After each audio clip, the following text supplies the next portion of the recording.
Hello dear students, welcome back my YouTube channel is Science Zone. Dear students, we are going to discuss about atomic structure whose contents is as follow. First, the story of the atom.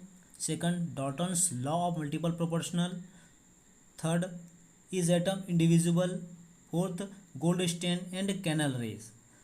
उसके बाद Thomson atomic model, alpha particle scattering experiment and Rutherford's atomic model, Bohr Bury scheme, atomic number and mass number, isotope, atomic mass and isobar.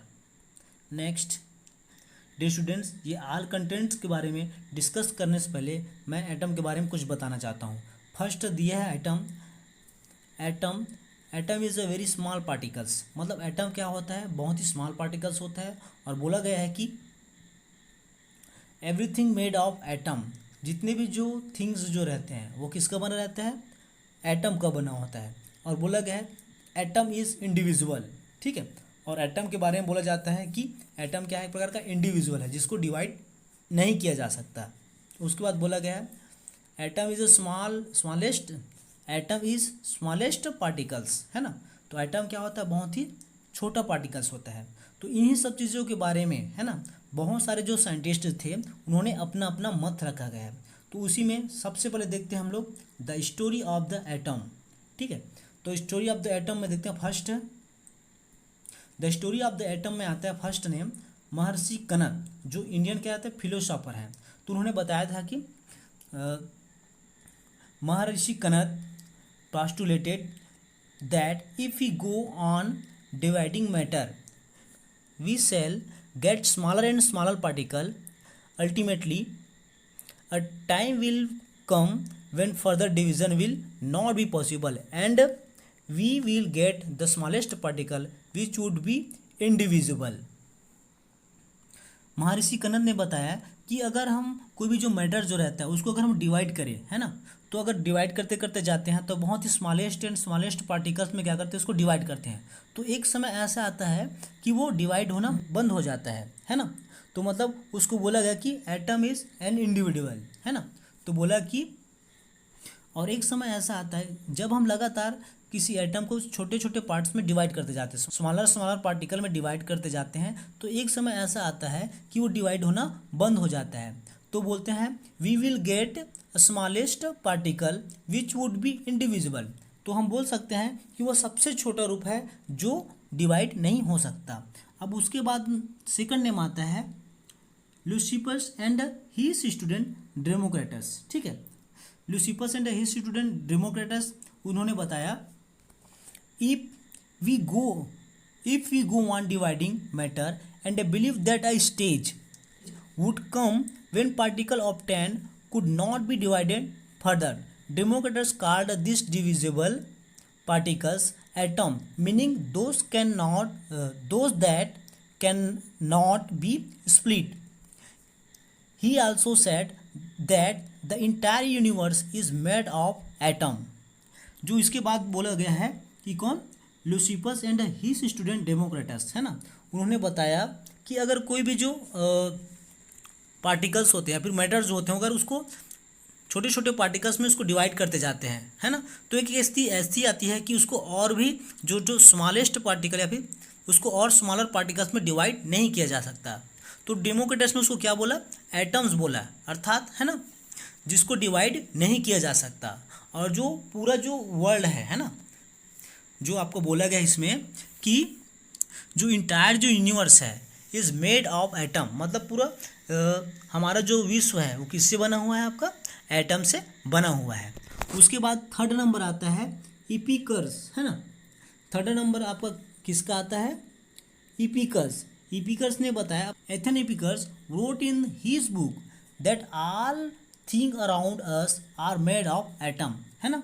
तो इपिकर्स ने अपने book में लिखा कि जितने भी हमारे आसपास जो थिंग्स जो होते हैं वो किससे बने हैं, एटम से बने हैं. उसके बाद अगला नाम आता है आपका लुक्रेशियस का नाम आता है. ठीक है, अब लुक्रेशियस ने बताया Lucretius also mention atom is in his poem nature of things, मतलब लुक्रेशियस ने क्या बताया, एटम से जो संबंधित जो बातें थी उसको अपने पोयम नेचर ऑफ थिंग्स उसमें एटम्स के बारे में बताया। इसके बाद नाम आता है आपका प्राउस्ट, है ना। इसके बाद जो नाम आता है वो क्या है, प्राउस्ट, है ना। अब इसके बाद अगला नाम आता है प्राउस्ट का। तो 1799 the French chemist Proust postulated the law of constant proportions according to which all chemical compound are made of elements, and in chemical compound the elements are always present in definite proportional by mass।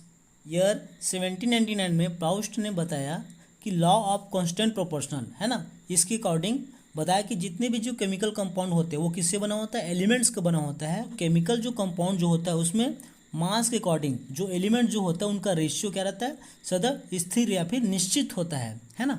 जैसे कि इसमें बोल सकते हैं कि in a chemical compound the elements are always present in definite proportional by mass, है ना। तो मास के अकॉर्डिंग अगर बोल सकते हैं तो एलिमेंट जो रहता है एक always present in definite proportion, है ना। डेफिनेट प्रोपोर्शन के रूप में क्या रहता है, वो प्रेजेंट रहता है, ठीक है। इसी को बोला गया है आपका law of constant proportion, law of constant proportion बोला गया है। अब इसके बाद अगला नाम आता है आपका जॉन डाल्टन, ठीक है। John Dalton was a school teacher and a scientist in Britain who explained why the different law were true and he gave us the atomic theory. मतलब बोल सकते हैं जॉन डाल्टन क्या थे, एक स्कूल टीचर थे, है ना, और साथ ही साथ वो कहाँ के साइंटिस्ट थे, ब्रिटेन, और ब्रिटेन में वो साइंटिस्ट थे। Who explain why the different law were true and he give us the atomic theory. और उन्होंने बताया बहुत सारे जो लॉ है ना, वो सही क्यों है, या फिर इस इनके रूल को व्याख्या करने के लिए उन्होंने क्या किया, एटॉमिक थ्योरी दिया था, ठीक है। और उन्होंने बताया और Dalton's effort were published in the form of a book in 1808। Dalton's, ठीक है, डाल्टन ने क्या किया था, एक 1808 में अपने क्या था book a new system of chemical philosophy के रूप में क्या किया था, पब्लिश किया था। अब नेक्स्ट देखते हैं डाल्टन्स थ्योरी। तो फर्स्ट दिया डाल्टन्स की थ्योरी में all matter is made of atom, ठीक है। जितने भी जो मैटर जो होते हैं वो किससे बना हुआ है, एटम से बना हुआ है। अब उसके बाद अगला बोला है atoms are individual infinitely small particle which can not be create or destroy in a chemical reaction। मतलब क्या होता है, एटम जो आपका होता है इंडिविजुअल है, जो विभाजित नहीं होती, ठीक है। और ये क्या होते हैं, इन्फिनिटी स्मॉल, बहुत ही क्या होता है, सूक्ष्म होते हैं, फिर बहुत ही स्मॉल पार्टिकल्स होते हैं। Which can not be create or destroy in a chemical reaction. और केमिकल रिएक्शन के दौरान न तो इसको क्या किया जा सकता है, क्रिएट किया जा सकता है, और न इसको डिस्ट्रॉय किया जाता है। उसके बाद थर्ड नंबर आते हैं आपका atom of a given element are identical in mass and chemical properties, ठीक है। उसके बाद बोला गया है जैसे कि हम लोग बोल सकते हैं कोई भी जो एलिमेंट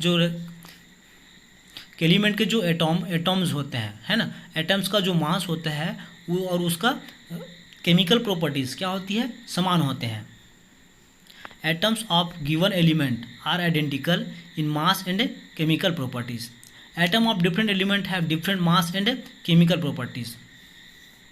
और इसमें बोला गया है जैसे कि एटम्स के जो डिफरेंट जो एटम ऑफ डिफरेंट एलिमेंट जो डिफरेंट जो एलिमेंट है उसका मास क्या होता है, डिफरेंट होता है, और उसका केमिकल प्रॉपर्टी भी क्या होती है, अलग अलग होती है, या फिर डिफरेंट होती है। Atom of different element combine in the ratio of small whole number to form compound, है ना। जो जितने भी जो आपका कंपाउंड जो होता है, मतलब बोल सकते हैं डिफरेंट जो एलिमेंट जो होते हैं उसके जो एटम होते हैं वो आपस में क्या करते हैं, बहुत छोटे छोटे जो होल नंबर जो होते हैं, है ना, होल नंबर के रेशियो में क्या करते हैं, संयोग करते हैं, और संयोग करके क्या बनाते हैं, कंपाउंड का फॉर्मेशन करते हैं, ठीक है, कंपाउंड का फॉर्मेशन करते हैं, ठीक है। नेक्स्ट देखते हैं इसके बाद Dalton's law of multiple proportion. According to law of Dalton's, है ना, या फिर बोल सकते हैं Dalton's law of multiple proportion. तो फर्स्ट बोला गया है Dalton was the first scientist to talk about the shape and weight of an atom. मतलब डाल्टन ऐसे पहले साइंटिस्ट थे जिन्होंने एटम के, है ना, शेप और wait of an atom, atom के शेप और वेट के बारे में बताया था। In this law of multiple proportion Dalton said that the number of atom of an elements at the end of a reaction is the same number at the beginning, that is atom cannot be destroyed। मतलब बोल सकते हैं कि जब हम लोग क्या करते हैं, तो बोल सकते हैं कि जब इन्होंने क्या दिया था, लॉ ऑफ मल्टीपल प्रोपोर्शन के बारे में बताया था कि जब केमिकल रिएक्शन का स्टार्टिंग जब होता है तो उतने ही अंत में भी होते हैं, है ना। जब मान लो जब केमिकल रिएक्शन स्टार्टिंग होता है तो जितना नंबर उसका रहता है स्टार्टिंग में उतना नंबर क्या रहता है अंत में होता है। इसी कारण से बोला गया that is atom can not be destroyed, मतलब एटम को डिस्ट्रॉय नहीं किया जा सकता, मतलब परमाणु नष्ट नहीं होते।